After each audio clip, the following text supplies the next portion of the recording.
안녕하세요. 사연 읽어주는 남녀입니다. 오늘도 와주셔서 감사드리며 그럼 오늘의 사연 바로 소개해드리겠습니다. 안녕하세요, 구독자 여러분. 저는 아들 하나를 둔 아이 엄마입니다. 여러분은 부부 사이의 비밀에 대해 어떻게 생각하세요? 전 아예 없어야 한다는 쪽이었어요. 네, 순진했죠. 하지만 결혼해 살아보니 배우자란 존재는 부모, 형제, 자매보다 훨씬 더 치밀한 사이더라고요.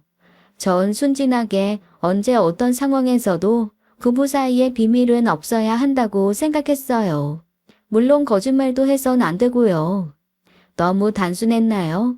제 성격이 원래 복잡한 거 싫어하는 편이라서요. 기면 기고 아니면 아닌 게 제일 속 편하기도 했고요. 근데 사람 마음 다 똑같지 않잖아요. 순진하다 못해 해맑았던 저는 날벼락을 맞았습니다. 우리 아들 5살 무렵에 벌어진 일이었어요. 너무 엄청난 일 앞에서 전 갈대처럼 흔들렸습니다.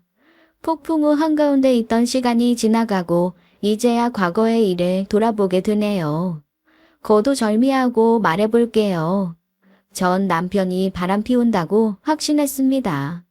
절대로 그럴 리 없을 거라 생각했는데 제 믿음 같은 건 휴지 조각에 불과했어요.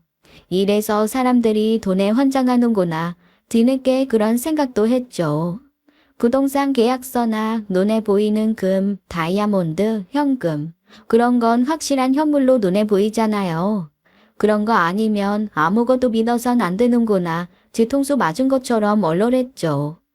철모를 땐 막연히 바람 피우면 이혼이지 뭐가 문제냐고 그걸 알고도 같이 사는 게 더 이상하다고 생각했습니다. 그런데 막상 제가 그 입장이 되고 보니 마음은 지옥인데 결정을 내리기 어렵더라고요. 게다가 남편은 전혀 아무런 내색도 하지 않았으니까요. 성실하고 자상하고 주말이면 저와 5살 아들에게 최선을 다했죠.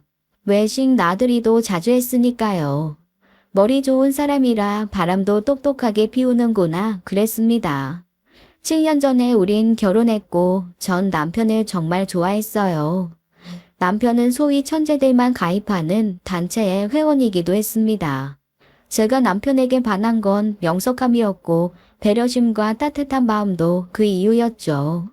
시부모님과 아주버님 내외는 미국에 계셨고 우리 결혼할 때 잠깐 나오시곤 다시 미국으로 가셨어요. 친정 부모님은 가까이 계셨고요. 남편의 바람을 의심하기 전까지 35해는 무척 행복하고 좋았습니다. 운이 좋고 복이 따르는 제 인생에 100% 만족하고 있었어요. 생활 속에 자잘한 고민들만 있을 뿐이었죠. 우리 아들 영어 유치원을 보낼지 말지, 집을 더 넓혀갈지 말지, 가끔씩은 살을 뺄까, 피부 관리는 어떻게 할까 그런 고민이나 했어요. 우리 부부 경제적으로나 여러 면으로 시작도 괜찮았고 남편 역시 잘 나가고 있었거든요. 여보, 나 피부가 바꿀까 봐. 얼굴에 자꾸 뭐가 나네. 난 모르겠는데. 예쁘기만 한데 뭘. 자기야, 성의 없이 말하지 말고 내 얼굴 제대로 봐봐. 그러면 남편은 제 얼굴을 보는 척하다가 고래 뽀뽀를 쭉 해줬어요. 아들 채준이는 엄마 아빠 뽀뽀한다고 킥킥거리면서 웃었고요. 주변을 둘러싼 모든 것들이 완벽했습니다. 잘난 데다 나만 사랑하는 남편, 귀여운 아들에 사회적으로 성공하신 양가 부모님까지. 하지만 달콤한 행복은 무참히 깨지고 말았어요. 늘 신경 쓰였던 남편의 친구, 중학교 때부터 친했다는 여자 동창 때문이었습니다. 연애할 때 맨 처음 소개받은 남편 친구들이 중학교 동창들이었어요. 남편은 학구열 높은 대치동이라는 동네에서 자랐고 그때 친구들과 오랜 우정을 유지하고 있었죠. 우리 두 사람 꽁냥거리며 사랑에 빠졌을 때 남편이 그랬습니다. 꼭 소개시켜주고 싶은 친구들이 있다고요. 남자 셋에 여자 둘, 거기서 커플이 한 쌍 있었고 서민애는 솔로였어요. 그때 이미 변호사였고요. 야, 김도연, 웬일이냐? 여자친구를 다 데리고 오고. 미리 말이라도 해주지. 안녕하세요. 저 서민혜라고 해요. 반갑네요. 도연 씨랑 중학교 때부터 친구였다고요? 여기 모인 애들 다 같은 학원 다니면서 공부 박 터지게 열심히 하고 그랬어요. 편의점에서 라면 먹고 공부 안 되면 한강 가서 뛰고 그랬죠. 도연아, 기억나? 한여름에 뛰다가 너 기절했던 거. 남의 흑역사를 왜 또 꺼내는데? 너 학원에서 졸다가 책상에서 떨어진 것도 얘기해줘? 분위기가 엄청 좋더라고요. 민혜라는 그 동창은 저랑 첫인사만 나누고 그 뒤론 저한테 말 한마디 시키지 않더라고요. 자기들끼리 하하호호 솔직히 기분 나빴죠. 특히 저보다 남편을 더 잘한다는 뉘앙스의 말을 여러 번 해서 많이 불쾌했어요. 집에 가는 길에 전 물었습니다. 서민애랑 그렇게 친했냐고. 그 동창 솔로인 것 같은데 혹시 도현 씨한테 관심 있는 거 아니냐고 솔직히 물었어요. 근데 아니래요. 서민의 여자로 보는 애, 우리 중에 아무도 없어. 지금이야 평범해 보이지? 중학교 땐 커트머리에 완전 선머슴이었다니까. 나한테 관심은 무슨, 볼 때마다 말 놀리기 바쁘는데. 남편은 저보고 이해하랬어요. 성격이 원래 그렇다고요. 선머슴이나 다름없다고 했지만 그래도 전 신경 쓰였습니다.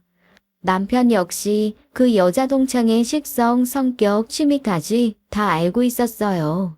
워낙 어릴 때부터 친구니 그럴 만도 했겠죠. 솔직히 제가 왜 불안했는지 털어놓을게요. 선머슴이라는 미애 씨는 보통 미인이 아니었습니다. 화장을 안 하고 꾸미지 않았을 뿐이지 서글서글한 큰 눈에 조각 같은 콧대, 눈동자도 새까맣고요. 여자인 제가 봐도 너무 예쁘더라고요. 전 화려한 미인상은 아니고 귀엽단 얘기는 듣는 편이었어요. 괜히 질투하는 내색하면 없어 보일까봐 아무렇지 않은 척했고 남편과 그 중학교 동창들 미애 씨 패거리는 우리 결혼하고 아기 낳고서도 서로 꾸준히 만나고 챙기고 그랬습니다. 오히려 더 친해졌어요. 그리고 달갑지 않은 일이 벌어졌죠. 아들 3살 무렵 남편은 대기업을 나와 대학 동창과 사업을 하기 시작했습니다. 자연스럽게 변호사인 미애 씨에게 법률 자문을 구하더라고요. 미애 씨가 기업 전문 변호사거든요. 남편과 동업하는 대학 동창 은교 씨, 그리고 서민애는 자주 만나는 것 같았어요. 미애 씨 혼자 우리 집에 올 때도 있었죠. 자기야, 차 좀 부탁해. 미네랑 의논할 게 있는데 1시간 정도 걸릴 것 같아. 재준이 처제방에 못 들어오기부터 좀 할 때. 중요한 얘기라. 알았어. 미애 씨, 차 뭐 줄까요? 커피? 녹차? 율무차 있으면 그걸로 주세요. 아, 엄청 배고프네. 법원 다녀오느라 점심도 못 먹었거든요. 그러면 전 또 미애 씨 밥을 챙겨주기도 했죠. 남편 서재방에 둘이 들어가면 정말 1시간 넘게 꼬박 안 나왔습니다. 뭐가 그렇게 의논할 게 많은지 전 들어도 모를 얘기겠지만 가끔 방문에 귀를 대보곤 했어요. 그러다 이게 뭐 하는 짓이냐 싶어 몸서리를 칠 때도 있었죠. 오래 겪다 보니 미애 씨가 선머슴이라는 건 알겠더라고요. 위로 오빠가 2명에 아버진 군인이셨대요. 원래는 본인도 직업 군인이 되고 싶었는데 어머니의 격렬한 반대로 일찍부터 진로를 법적으로 잡은 거였고요. 똑똑하고 능력 있는 남편의 여자 동창을 보면 저절로 제 자신이 초라하게 느껴졌어요. 남편과 둘이 일 얘기를 할 때면 더 그랬죠. 분명 식탁에 다 같이 둘러앉아 있는데 둘이 나누는 대화에 낄 수가 없었습니다. 전 영문과를 나와 무역회사를 다녔고 결혼하며 그만뒀어요. 대학원을 다니려고 했지만 아들을 임신하는 바람에 포기했고 채준이 육아하면서는 공부할 엄두가 안 나더라고요. 어쩌면 그것도 핑계일지도 모르겠지만요. 전 미애 씨한테 애인은 있는지 결혼 생각은 있는지가 항상 궁금했습니다. 그래서 슬쩍 물어볼 때도 있었어요. 와, 수정과는 우리 엄마가 해준 거랑 똑같다. 수진 씨, 어쩜 이렇게 요리를 잘해요? 난 이 나이 먹도록 제일 잘하는 게 라면인데. 음식 하다 보면 별로 어렵지도 않아요. 근데 미애 씨는 결혼 생각 없어요? 바빠서 연애도 안 해요? 오빠들 밑에서 자라다 보니까 남자에 대한 환상도 없고 결혼도 별 생각 없네요. 어려서 멋모를 때 도연이 한 3달쯤 짝사랑한 적 있는데 그때 이후론 남자가 눈에 안 들어오는 거 있죠? 전 완전 경악했습니다. 저게 무슨 말인가 싶었어요. 근데 남편이 옆에서 끼어들었어요. 짝사랑 좋아하네. 당신이 얘 몰라서 그래. 눈이 하늘 꼭대기에 달렸다니까. 중학교 때보다야 예뻐졌지만 얘 진짜 성격 알면 다 도망갈걸. 거짓말도 웬만해야 믿어주지. 야, 네가 날 언제 짝사랑했냐? 그러더니 둘이 또 하하호호 웃더라고요. 전 주방으로 가서 남편 쪽을 흘겨봤습니다. 나 빼놓고 둘이 눈 마주치면서 웃는 게 엄청 짜증나더라고요. 그대로 채준이 재운다고 방에 들어가 나오지도 않았어요. 남편이 미네 씨를 배웅하는 소리가 들렸습니다. 잘 가라고 고맙다고 한마디면 될걸. 우산은 챙겼냐? 운전 조심해라. 남편은 자상하게도 챙겼어요. 미네 씨는 또 알았다고 하면서 잔소리 좀 그만하라고 하고요. 누가 들으면 둘이 부부인 줄 알았을 거예요. 전 단단히 삐졌죠. 그래서 한 3일 입을 꼭 닫고 있었습니다. 하지만 남편은 워낙 바쁘니까 제가 삐진 줄도 모르더라고요. 친구와 창업한 IT 계열 회사에서 남편은 엄청나게 바빴습니다. 사무실에서 밤을 샐 때도 있었어요. 가끔은 영상통화로 사무실도 보여주고 까칠한 얼굴로 아빠 피곤하다며 어린 아들이랑 통화도 했죠. 전 그런 남편을 믿었고요. 주말이 되면 완벽하게 자상한 남편, 아빠로 돌아왔습니다. 금요일 밤엔 무슨 일이 있어도 일찍 들어와서 잤고 토요일 아침 새벽부터 일어나곤 했어요. 자다 깨보면 아들 방에서 웃는 소리가 새어나왔죠. 가보면 부자가 껴안고 장난을 치고 있었어요. 채준아, 엄마 깼다. 드럼이라 조용히 하랬잖아. 아빠가 몰래 아침 만들려고 했는데 망했다. 제가 깬 걸 알면 남편은 부엌에 나갔죠. 토요일 아침 남편이 만들어주는 커피랑 팬케이크를 먹으면 서운한 거 싹 내려가고 너무 행복했어요. 채준이도 아빠가 만든 팬케이크를 유난히 좋아했고요. 새 식구 그거 먹으면서 어디 놀러 갈지 주말에 뭐 할지 얘기 나누는 게 토요일 아침 일상이었습니다. 그렇게 2년쯤 지났을 거예요. 어느 순간부터 남편의 행동이 이상해지기 시작했어요. 또 시도 때도 없이 전화가 오기 시작했죠. 처음엔 몰랐는데 다 서민의 전화였어요. 새 식구 놀이공원에 갈 때도 펜션에서 수영을 하고 있을 때도 마트에서 부부끼리 장을 보고 있을 때도 그 여자는 남편에게 전화를 해댔습니다. 자기야, 나 잠깐 통화 좀 하고 올게. 섭 유모사한테 전화 왔어. 또 서민애야? 걘 예의라는 걸 몰라? 왜 주말에도 전화를 하고 난리야? 더 기분 나빴던 건 서민애의 전화만 오면 꼭 조용한 데 가서 전화를 받았어요. 한마디로 저를 피해서 통화를 했다는 거죠.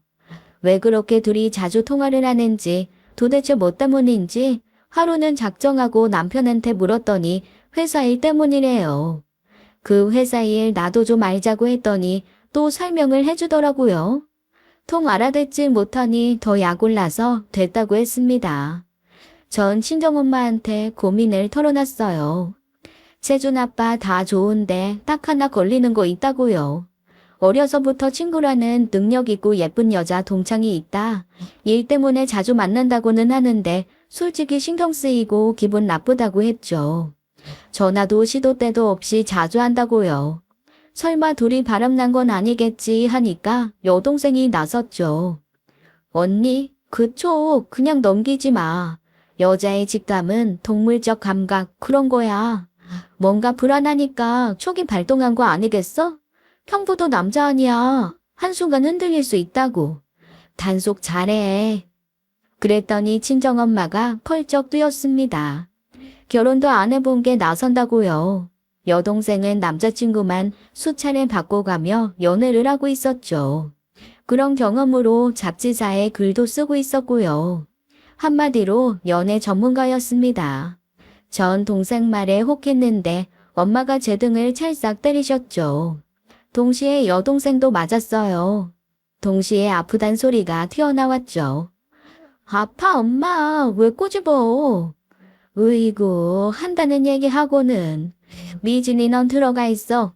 연애 기사인지 뭔지 써대더니 잘난 척 하는 거냐? 네가 하는 연애질이 정상적이야? 누가 누구한테 충고를 해? 애 낳고 잘 사는 언니랑 형부 사이 갈라놓지 마. 넌 방에 들어가 있어. 입 꼭 다물고. 엄만 나한테만 그래. 흥. 동생은 입을 삐죽거리면서 들어갔고 엄마가 절 붙잡고 말씀하셨어요. 괜히 긁어 부스럼 만들지 말라고요. 김서방 친구랑 회사 창업한 거 아니냐고 그 친구 변호사라 도움받는 거 가지고 괜한 의심 말라고 하셨습니다. 아무 사이도 아닌데 섣불리 의심하고 주책 떨면 남자라는 존재는 아무 생각 없다가도 솔깃할 수 있다고요. 한마디로 동창을 여자로 보게 만들지 말라는 거였습니다. 엄마 말 듣고 보니 그렇다 싶었어요. 전 풀이 주고 알겠다고 했죠. 엄만 제 등짝을 한 번 더 때리면서 정신 차리라고 하셨습니다. 정신 차려 이거사. 김서방 지금이 얼마나 중요한 때인데 그런 잡생각을 하고 앉았어? 너도 영어 공부한다며. 능력 있는 사람들 일 좀 해보겠다는데 괜히 초치지 말고 너도 공부해 공부. 친정엄마한테 들은 말도 있고 해서 전 마음을 풀고 남편의 회사에 찾아갔어요. 도시락이랑 간식 푸짐하게 싸서요. 남편은 대학 동창인 옹교 씨랑 같이 2년 전에 회사를 차렸고 꾸준히 성장하고 있었습니다. IT 계열 회사로 두 사람의 역할은 또렷하게 나뉘어 있었죠. 남편은 전공과 경험을 살려 IT 기술 개발에 몰두했고 친구인 옹교 씨는 영업과 직원 관리를 맡았고요. 옹교 씨는 제가 봐도 딱 사업 체질이었습니다. 둘이 어떻게 친구인가 싶을 정도로 둘은 성격이 달랐어요. 완전히 반대 성향이니 둘이 잘 맞나 싶기도 했고요. 옹교 씨는 가끔 절 보면 그렇게 수다를 떨었습니다. 요새 어떻게 지내냐? 채준이는 얼마나 컸냐? 워크숍 가는데 장소 좀 골라달라. 엄청 수다스러웠죠. 뭐랄까 남편처럼 하나만 파는 사람이 아니라 세상 일에 도 같은 사람처럼 느껴졌어요. 얘기거리도 많고 사람 적당히 띄울 줄도 알고요. 그런데 남편한텐 그런 게 없었거든요. 둘이 참 잘 만났다 싶었습니다. 남편도 둘의 정반대 성격에 대해 얘기한 적이 있었어요. 너무 다르기 때문에 오히려 잘 맞는다고요. 그런 두 사람이 손을 잡았으니 잘 되겠다 싶어 전 응원을 하고 있었습니다. 미국의 IT 개발자들 억만장자 됐다는 기사 보면서 남몰래 꿈도 키웠고요. 우리 남편 능력 있고 좋은 친구랑 서버렸으니 잘 되는 일만 남았다 생각했죠. 따지고 보면 친정엄마 말이 다 맞았어요. 남편의 동창 서민애에 대한 의심은 접고 가만히 있는 게 낫겠다는 생각이 들었죠. 그런데 한 번은 제가 오지랖을 부렸어요. 서민의 변호사 싱글인 거 모르냐고 혹시 관심 없냐고 물었더니 웅규 씨가 손을 내줬더라고요. 서 변호사는 도연이밖에 몰라요. 아이 참 재수씨 이런 말 좀 그런데 서민애 다 믿지 말아요. 가끔 좀 걱정돼요. 도연이가 서 변호사 너무 믿어서. 왜요? 아이 그거 왜 있잖아요. 뒷구멍으로 호박씨 까는 스타일이랄까. 서변 나만 보면 표정 싹 변하는 거 모르죠? 어쩌면 그렇게 도연이만 챙기는지. 재수씨 앞에서 기분 나쁘게 안 굴어요? 어떻게 알았어요? 가끔 그럴 때 있는데. 근데 둘이 워낙 친하니까요. 그럴 줄 알았네요. 도연이 때문에 회사 법률 자문을 얻었지만 볼 때마다 기분이 별로예요. 일이야 똑 부러지게 잘하죠. 근데 인간미가 없달까? 암튼 이건 우리 둘만의 얘기입니다. 웅규 씨 정말 사람 볼 줄 알더라고요. 남편은 우리가 그런 얘기 나눈 줄 꿈에도 몰랐죠. 찜찜한 마음으로 집에 왔는데 남편한테 연락이 왔습니다. 오늘 사무실에서 밤새야 할지도 모른다고 했어요. 회사 앞 오피스텔에서 잘 수도 있다고 하더라고요. 거긴 남편이나 웅교 씨가 너무 힘들면 가서 쉬는 곳이었죠. 전 알겠다고 했고 밤이 됐어요. 채준이가 아빠 보고 싶다고 유난히 그러기에 전화를 했죠. 영상통화를 했는데 심장이 덜컥 내려앉았습니다. 화면에 서민애가 같이 잡힌 거였어요. 게다가 사무실도 아닌 오피스텔에서요. 왜 둘이 같이 있냐고 하니까 늦게 할 얘기가 있어서 그렇대요. 막 소름이 끼치더라고요. 전 어쩔 수 없이 남편한테 거짓말을 했습니다. 채준이가 갑자기 열나는 것 같으니까 집에 오라고요. 남편은 알겠다고 하더니 정말 1시간 안에 오더라고요. 남편 올 때까지 시계를 얼마나 노려봤는지 눈이 다 아팠습니다. 서민의 변호사 너무한 거 아니야?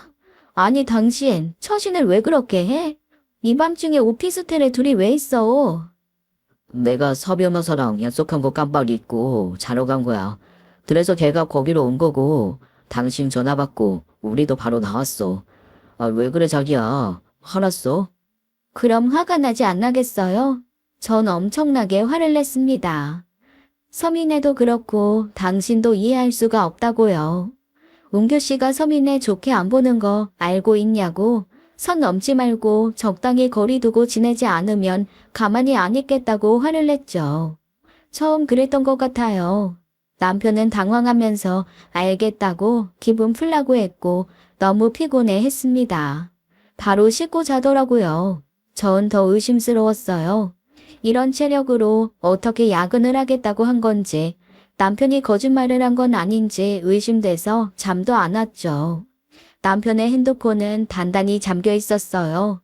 회사 일도 있고 해서 핸드폰은 함부로 제가 못 만지고 있었습니다. 그날 밤은 망치로 핸드폰을 깨부수고 싶더라고요. 언젠가 서민애랑 한판 떠야겠다는 생각도 들었습니다.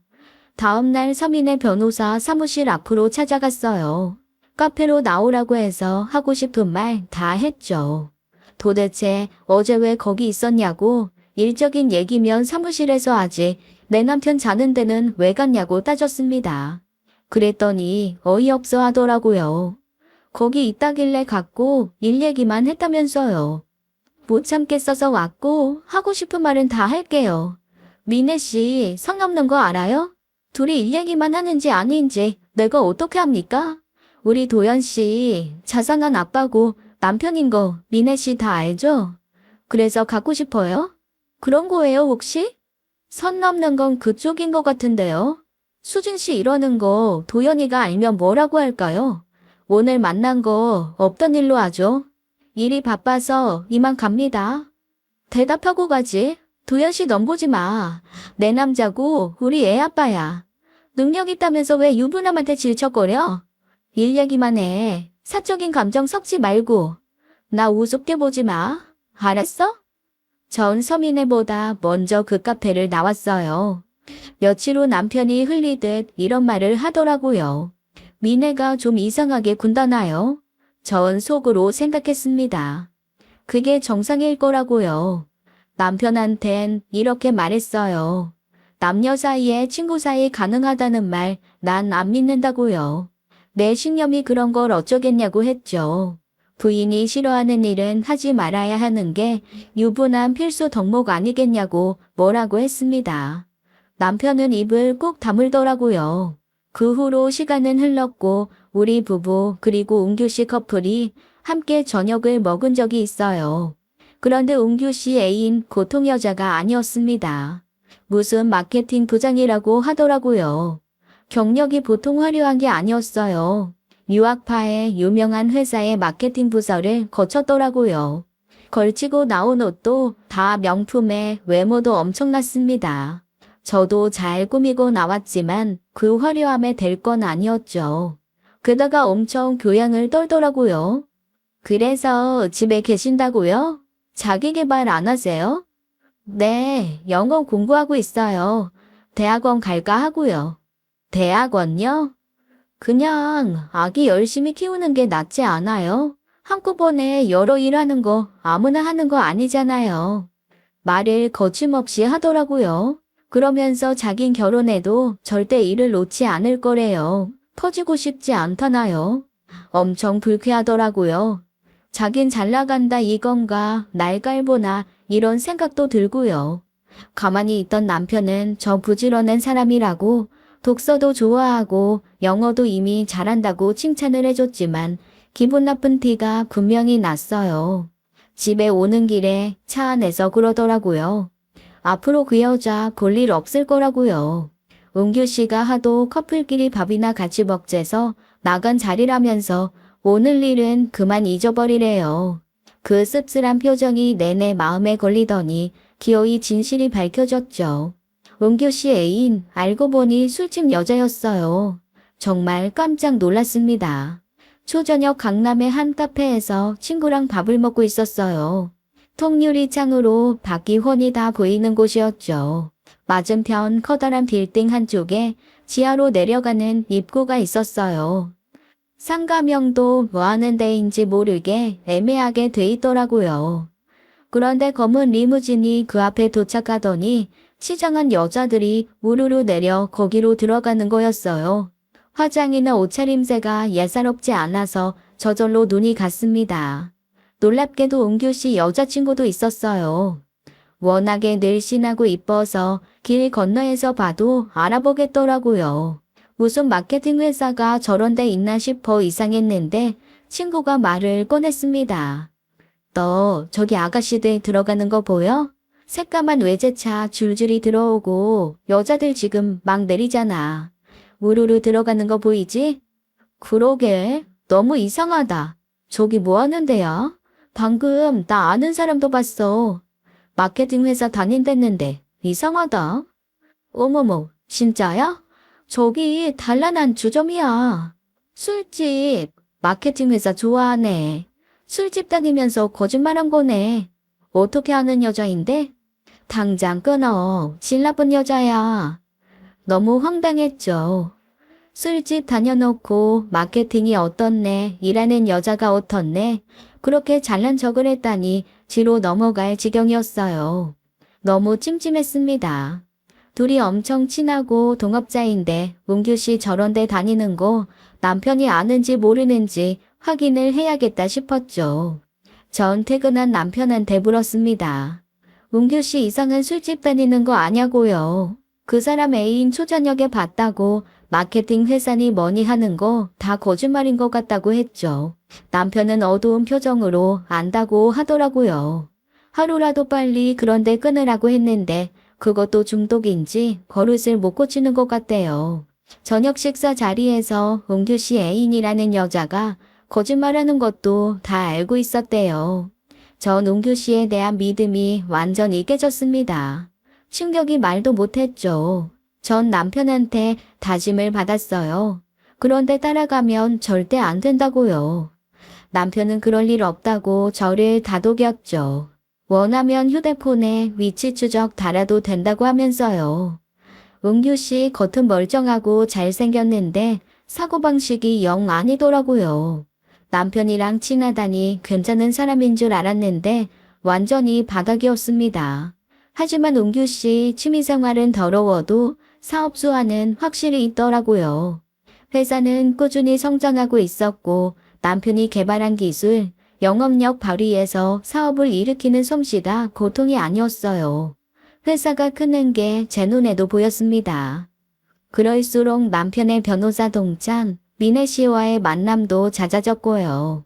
민혜 씨는 제가 찾아가 면박을 준 뒤로 저한테 눈길도 안 줬어요. 저도 잘됐다 싶어 거리를 뒀고요. 남편한테 한 번 더 꼬리치면 가만 안 둔다고 했지만 마음은 편치 않았습니다. 그렇게 시간은 흘렀고 어느 날 여동생이 집에 놀러 왔어요. 엄마한테 쫓겨났다나요? 기사에 남녀의 잠자리에 대한 글을 썼는데 그걸 엄마가 우연히 보시고 불같이 화를 내셨다는 거였어요. 남사스러워 죽겠다고 이럴 거면 당장 집 나가서 독립하라고 하셨대요. 근데 동생은 돈이 없었습니다. 섣부른 주식 투자로 그동안 모아둔 돈 다 날렸거든요. 우리 집에 엄마 화 풀릴 때까지만 있겠다고 해서 그러라고 했어요. 저도 궁금해서 동생의 기사를 찾아봤습니다. 보고 입을 다물 수가 없었어요. 당시 동생은 30대 초반이었고 미혼이었는데 연애하는 남녀의 잠자리 얘기를 너무나 자세히 쓴 거였죠. 전 엄마처럼 동생의 등짝을 때렸습니다. 우리나라가 이렇게 개방적인 분위기였냐고 하면서요. 동생은 그러더라고요. 언니, 우리나라 기혼부부들 잠자리 횟수 다른 나라에 비하면 너무 적은 거 알아? 언니도 안심하지 마. 애 낳고 남매처럼 지내는 부부 많다고 들었어. 그러다 바람나는 거래. 속궁합 맞는 애인을 두는 이유가 거창한 게 아니라는 거야. 내 말이 틀려? 언니는 더 잘할 거 아니야. 어이가 없었습니다. 너한테 그런 충고 듣고 싶지 않다고 했지만 동생은 거침이 없었어요. 형부 같은 스타일, 은근히 잠자리 화끈한 거 좋아할 수 있다면서 자기한테 솔직히 말해보라는데 어이가 없었습니다.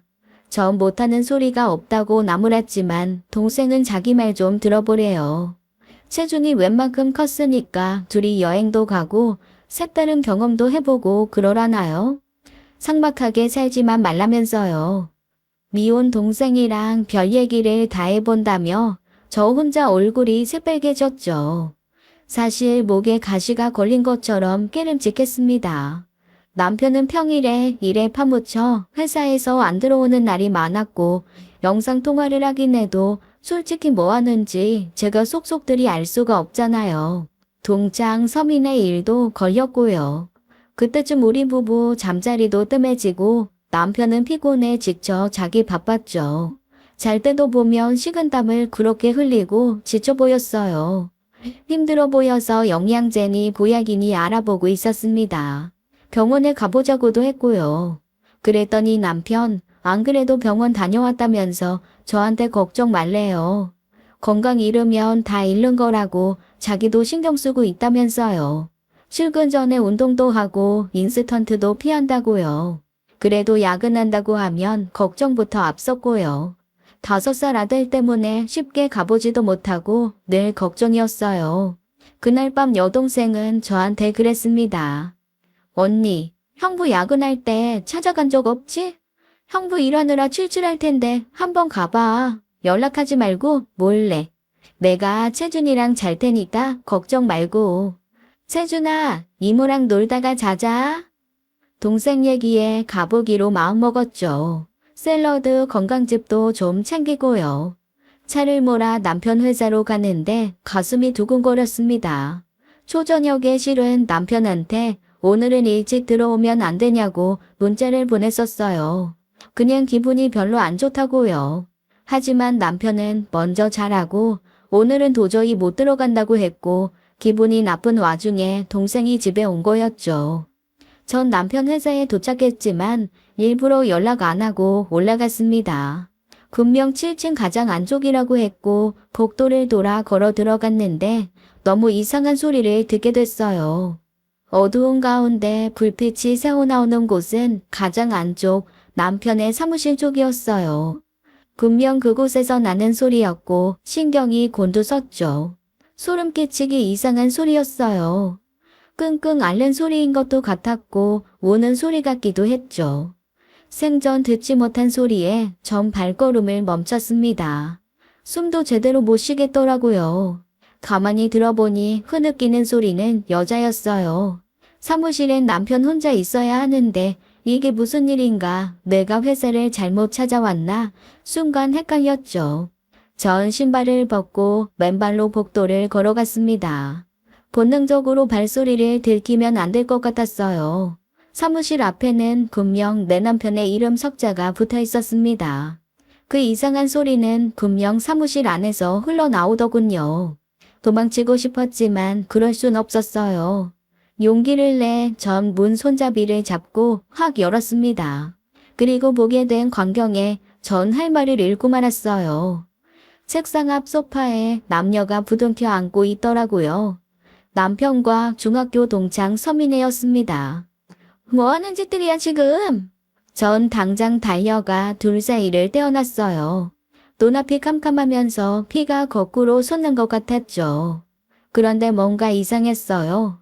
남편은 와이셔츠를 입은 채로 머리를 감싸쥐고 웅크리고 있었습니다.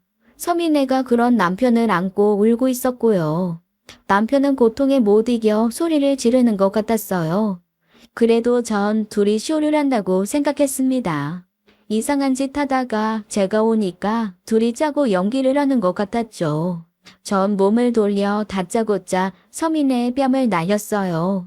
그리고 머리채를 잡고 흔들었죠. 이 밤중에 남의 남편에게 무슨 짓을 한 거냐고 악을 썼습니다. 눈이 돌았다는 게 맞을 거예요. 너 뭐 했어? 내 남편이랑 뭐 한 거냐고. 오밤중에 여기서 뭐 했는지 다 불어. 당장. 이럴 때 아니야. 빨리 구급차 불러야 해. 도연이 뇌종양이래요. 나도 방금 알았어요. 이 얘기 하다가 갑자기 이런다고요. 뭐?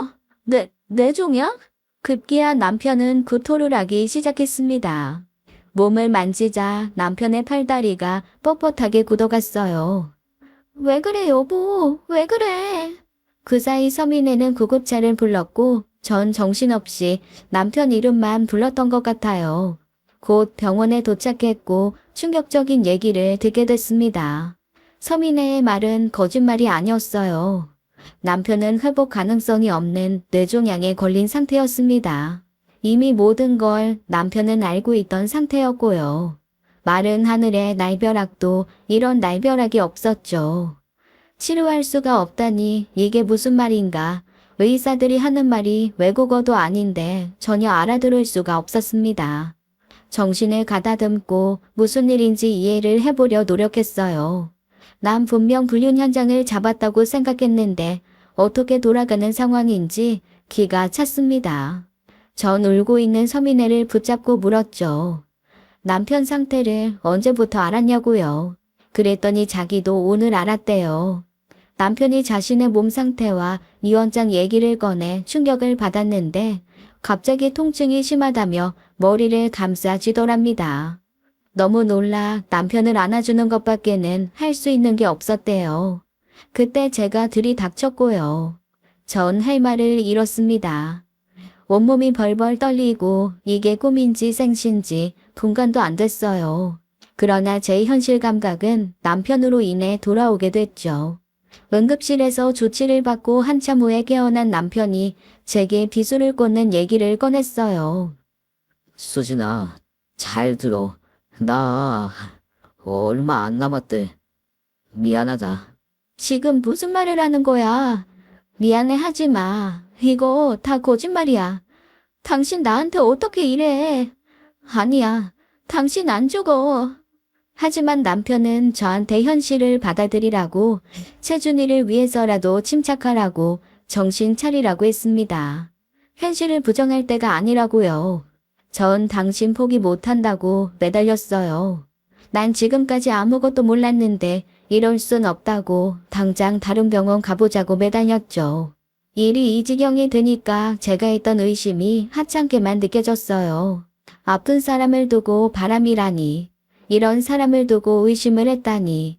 가슴을 치며 통곡하는 사이 친정 부모님이 오셨어요. 전 거의 실신하듯 놀고 있었고 미애 씨가 부모님께 자초지종을 얘기했습니다. 저처럼 친정 부모님도 휘청하셨어요. 멀쩡하던 사위가 곧 죽게 생겼다니 충격이 크셨겠죠. 사위에게 왜 숨겼냐고, 왜 이제야 알리냐고, 무슨 수를 써서라도 살아보자고 설득하셨습니다. 그러나 의료진도 남편도 조금의 희망도 보여주지 않았어요. 남편의 종양은 생명 유지에 큰 역할을 하는 뇌간에 있었습니다.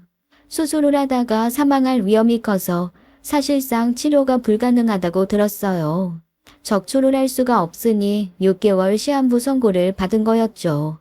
어쩌면 이럴 수가 있는지 하나뿐인 남편이자 어린 아들의 아빠를 볼 날이 얼마 안 남았다는 게 믿어지지 않았습니다. 남편의 상태는 심각했고 그동안 남편은 독한 진통제로 버텨온 것 같았어요.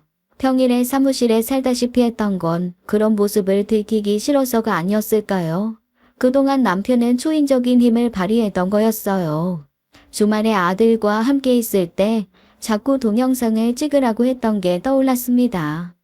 사진도 많이 찍자고 했었고요. 생전 사진 찍히는 거 좋아하지 않던 사람이 변했다고 생각했었죠. 그리고 더 놀랄 일이 남아 있었어요. 남편은 제게 자신의 병과 상태를 숨긴 이유를 솔직히 털어놨습니다. 가족들 앞에서 차마 입이 안 들어졌대요. 그리고 회사 일에 대해서도 말을 꺼냈습니다. 요 몇 개월 동안 유난히 서민애와의 만남이 잦았던 이유도 알게 됐어요. 최홍규, 그 자식이 회사를 빼돌리려고 해. 나 다 알고 있지만 모른 척하고 있었고 내가 잘못되기 전에 어떻게든 일을 해결해야 했어. 안 그러면 모든 걸 다 빼앗길 것 같아서. 회사를 빼돌려? 이유가 뭔데? 남편은 대학 동창이자 동업자인 최웅규가 이중 장부를 만들어 회사를 빼돌리려는 걸 알게 됐대요. 둘은 공동 사업자로 회사를 운영하고 있었고 남편은 IT 기술 개발, 웅규 씨는 영업과 직원 관리를 담당하고 있었습니다. 평생 함께 하자더니 우리 남편만 믿는다더니 뒷구멍으로 호박씨를 까고 있던 거였어요. 연구 개발에 몰두하고 있던 남편은 그 사실을 우연히 알게 됐고요. 이래선 천운이 따른 거였죠. 만약 아무런 조치를 못하고 죽게 되면 회사는 고스란히 최은규 그 악마 배신자에게 넘어가는 상황이었습니다. 그걸 막기 위해 남편은 아픈 와중에도 적극적으로 행동했던 거였어요. 그 일에 변호사 민혜 씨가 적극적으로 도움을 주고 있었고요. 지난밤 사무실에선 남편이 자신의 병을 밝히며 위원장 작성을 해달라고 서 변호사한테 부탁을 했던 거였습니다. 그 엄청난 일을 혼자 어떻게 감당한 거야. 난 그것도 모르고 천하의 바보짓을 했다고. 왜 사람을 이렇게 초라하게 만들어? 아픈 걸 왜 숨긴 건데? 나 당신 아내야. 내가 그렇게 못 믿어왔어? 남편은 조용히 눈물만 흘릴 뿐이었어요. 위원장이라니 기가 막혔습니다. 그때 제 감정은 쓰리고 아프다가 녹아내릴 지경이었죠. 아프다 표현도 못하고 혼자 그 고통 삭이며 잘못된 일을 바로잡으려 했을 남편의 고초가 눈앞에 그려졌어요. 전 남편이 물밑에서 해온 일들을 모두 알게 됐습니다. 남편은 이미 최 대표에게 사업에서 빠지겠다고 했더라고요. 대신 자기에게도 회사 지분 50%가 있으니 그 명목으로 2억을 달라고 요구했고요. 물론 뇌종양인 것은 밝히지 않은 상태에서요. 최 대표는 흔쾌히 그 거래를 받아들였대요. 남편이 빠지면 이후의 수익은 다 자기 차지가 될 거니까요. 2억을 받은 이후 남편은 혼자 개발한 새로운 인공지능 기술을 미국 회사에 높은 값으로 팔았다고 했습니다. 뒤늦게 이 사실을 알게 된 최 대표는 경악했고요. 하지만 남편은 지분받고 나온 상태였고 그 인간이 난리를 쳐봤자 법적으로 완벽하게 문제될 게 없었대요. 새로운 인공지능 기술은 남편이 혼자 개발한 거였고 동업자 최 씨는 얕은 수로 회사를 먹을 궁리나 하고 있었고요. 남편을 완벽하게 속였다고 생각했었겠죠. 이 모든 과정을 변호사 민혜 씨가 도와준 거였어요. 꼼꼼하게 법적 절차를 밟아줬다고 하더라고요. 더 놀라운 건 남편이 미국 회사에 판 인공지능 기술은 30억 원이 넘었고 매년 받는 기술 사용료, 즉 로열티도 수억 원에 달한다고 들었습니다.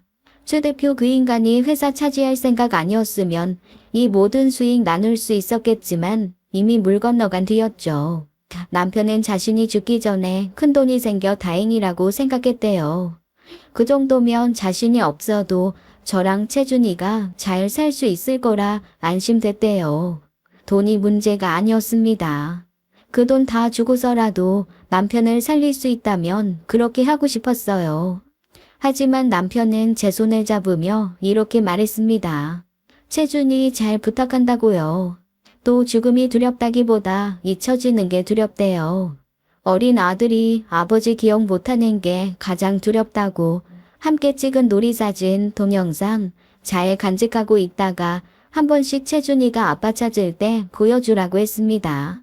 꼭 이렇게 해야 하는지 전 남편에게 몇 번이고 물었어요. 기적이라는 게 있지 않겠냐고 남편을 설득했습니다.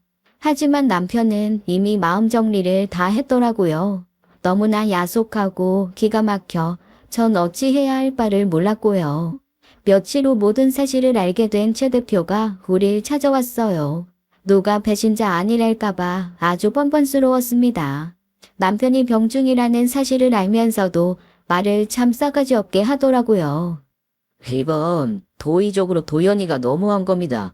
그 모든 일들 저 모르게 진행했던 거 아닙니까? 내 종량은 안타깝지만 저 이대로 못 물러납니다. 제 목 포기 안 해요. 이중장부 만들어서 회사 빼돌린 사람이 도의라는 말을 하네요. 당신 상식으론 배신이 우정이고 도리인가요? 법적인 권리 절차, 성인의 변호사한테 궁금한 거 있으면 물어보세요. 당신에겐 아무런 권리가 없다는 거 다시 한번 확인하게 될 테니까 그런 줄 아시고요. 그리고 전 물었습니다. 술집 다니는 여자친구 잘 있냐고요. 혹시 그 여자가 회사 빼돌리는 거 사주한 건 아니냐고요. 최은규 아니라고 펄쩍 뛰더라고요. 그러나 제 예상은 사실로 드러났습니다.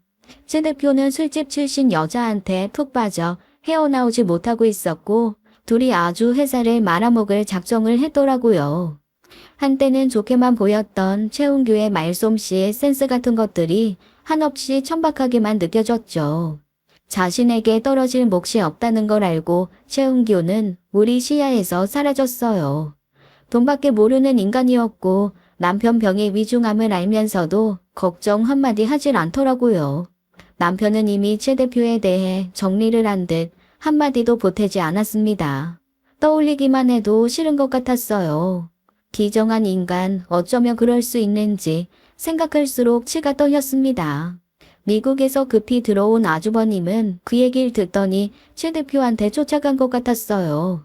말이야 바른 말이지 배신을 그렇게 때려놓고 그게 인간이 할 짓이냐고 앞으로 남편 앞엔 얼씬도 말라고 쐐기를 받고 왔더라고요. 그러면서도 시간은 흐르고 있었고 남편이 가진 생명의 불꽃은 조금씩 사그라들고 있었죠. 그래도 불행 중 다행인 건 보름 정도의 시간을 우리 가족 함께 할 수 있었다는 거였어요.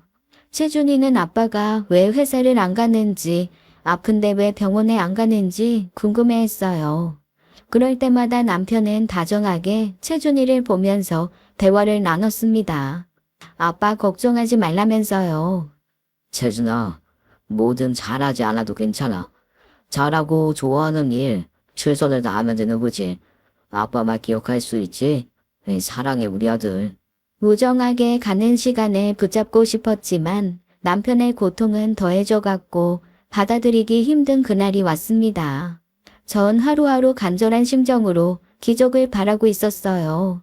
한 달 후, 석 달 후에도 남편이 꼭 제 곁에 있을 거라 믿었어요. 하지만 제 바람은 이루어지지 않았습니다.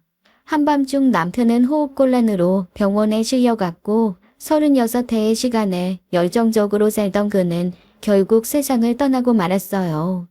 여보, 채준 아빠, 내 말 들려? 고생 많았어. 이제 고통 없는 곳에서 편히 쉬어. 채준이랑 나 더는 걱정하지 말고. 사랑해 여보. 우리 잊으면 안 돼? 믿기지 않는 현실이었지만 남편의 유언을 새기며 이를 악물었어요. 남편이 제게 그랬거든요. 자기가 없더라도 채준이 키우며 씩씩하게 잘 살아달라고요. 그게 자기 마지막 소원이라고 했습니다. 전 알 수 있었어요. 남편은 제가 강해지길 바라고 있었죠.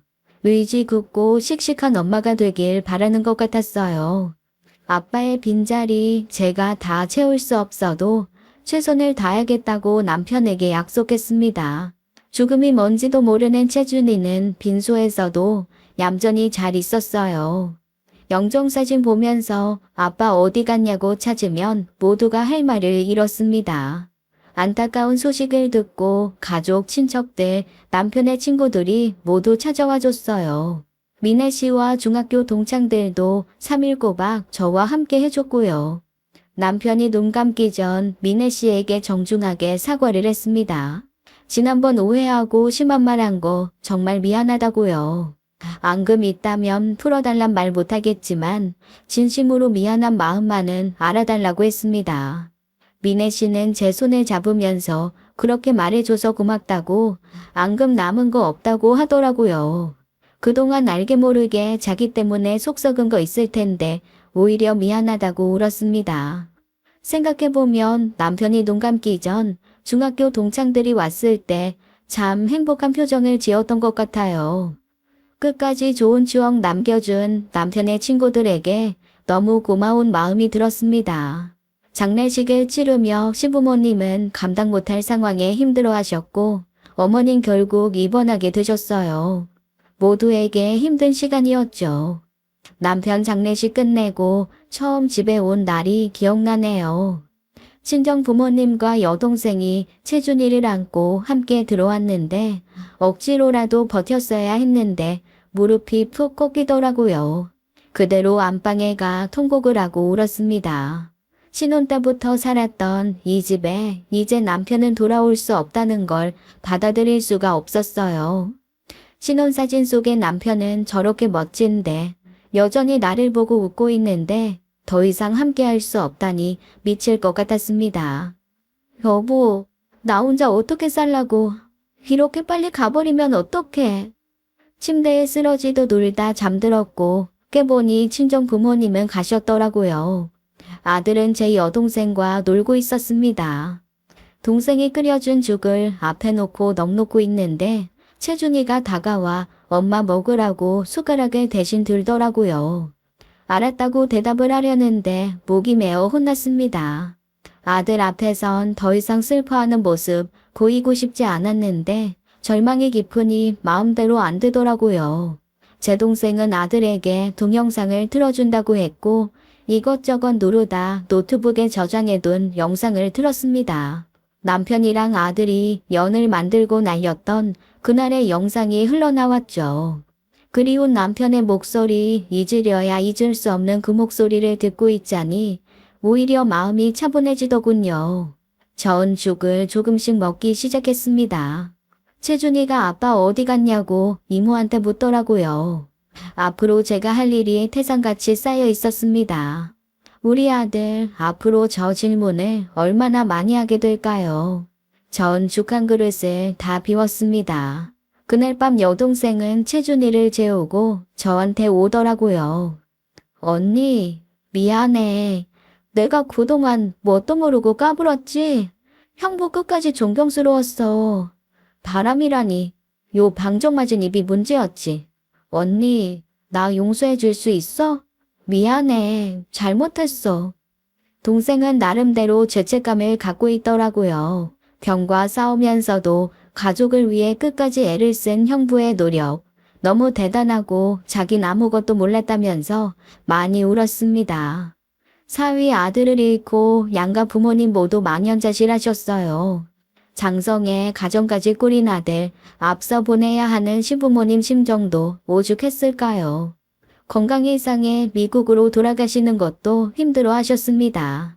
아주버님 내외도 남겨진 저와 채준이를 안타까워 하셨어요. 먼 후에라도 채준이 미국에서 공부시키고 싶으면 같이 오라고 마음 넉넉하게 말씀해 주셔서 큰 위안이 됐죠. 공항에서 채준이를 안고 시어머니는 많이 오셨습니다. 오는 순서는 있어도 가는 순서는 없다는 말. 당신이 이렇게 아프게 겪을 줄 몰랐다면서 애통해 하셨어요.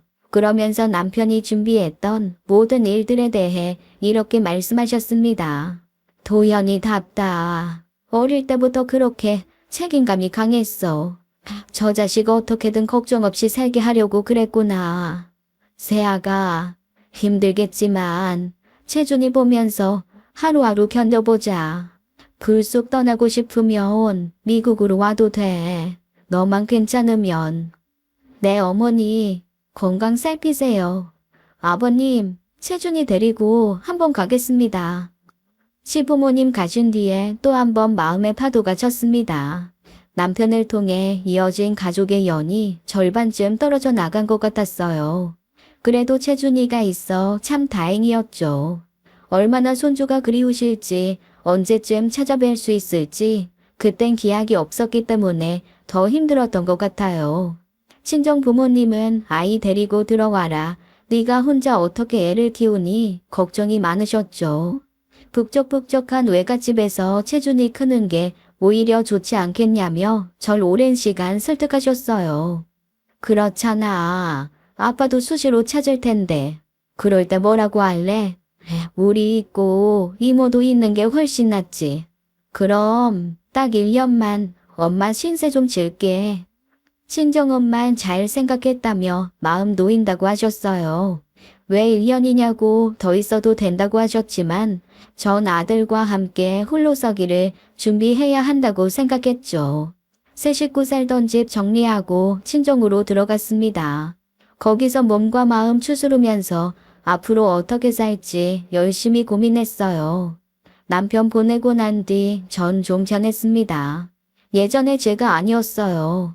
남편은 뇌종양의 고통을 버티면서 마지막까지 가족에게 최선을 다했죠. 경제적 울타리 든든하게 마련해줬고 끝까지 제게 용기를 주고 떠났어요. 더 이상 흐지부지 살고 싶지 않았습니다. 똑 부러진 사람이 되고 싶었다면 이해해 주실까요? 힘들 때면 미애 씨랑도 만났어요. 함께 남편 얘기를 하면 그나마 위로가 되더라고요. 그동안 말도 안 되는 의심했던 게 무색하게 우린 절친이 됐죠. 그 사이 미애 씨에겐 남자친구가 생겼어요. 같은 일 하는 사람이고 올가을에 결혼하고 내년에 예정된 미국 연수 함께 떠난다고 하더라고요. 그러면서 몰랐던 얘기를 해줬습니다. 미애 씨, 제 남편을 중학교 때 잠깐 좋아했던 건 사실이지만 그 이후론 한 번도 이성으로 느끼지 않았대요. 남편은 첫눈에 반한 여자랑 결혼할 거라고 입버릇처럼 말했다고 했습니다. 그래서 더 편하게 대한 거고 이상하다는 생각 못 했는데 신뢰되는 일을 많이 했던 것 같다면서 눈치 없이 군 거 미안하다고 하더라고요. 내가 좀 눈치라는 게 없어요. 어디 눈치학교 없나? 가서 좀 배워오게요. 별소리를 다 한다. 내가 주책이었죠. 결혼 정말 축하해요. 선물 받고 싶은 거 있어요? 전 고민하다 미애 씨한테 꽃 선물을 하기로 했습니다. 결혼식장 꽃장식 전부를 해주기로 했어요. 남편도 물론 좋아할 것 같았죠. 그렇게 미애 씨도 미국으로 떠나고 저도 아들과 친정집을 나왔습니다. 그리고 제주도로 향했어요. 채준이 학교 들어가기 전에 제주도 1년 살기 해보려고요. 동생도 따라온다고 해서 달고 왔네요. 어설픈 연애기사 쓰는 건 관두고 소설을 써보겠대요. 전 다른 무엇보다 운동을 열심히 하고 있어요. 혼자가 되니 무엇보다 몸을 돌보게 되네요. 몰랐는데 제가 달리기에 소질이 있더라고요. 몸도 탄탄해지고 체력도 생기니까 꼭 다른 사람 같다고 많이들 그러네요. 채준이는 여기 있는 유치원 보내면서 잘 지내고 있습니다. 클수록 아빠를 꼭 닮아가는 아들이 너무 예쁘고 소중해요. 엄마로서의 삶, 여러 일들이 있겠지만 한 계단 한 계단 꼭꼭 밟아나가려고 합니다. 남편이 우리 모자에게 남겨준 재산 30억, 그리고 로열티, 단 한 푼도 허투루 쓰지 않을 거예요. 그 눈물겨운 노력 어떻게 있겠어요. 앞으로 제겐 남편에게 비밀이라는 게 없을 것 같습니다. 제가 무슨 생각을 하는지, 뭘 하고 싶은지 그 사람은 다 알 것 같다는 생각이 드네요. 그렇지, 채준 아빠? 제 사연은 여기까지입니다. 긴 이야기 들어주셔서 감사합니다. 지금까지 사연 읽어주는 남녀였습니다. 끝까지 함께 해주신 여러분 감사드리며 저희는 다음 사연으로 돌아올게요. 감사합니다.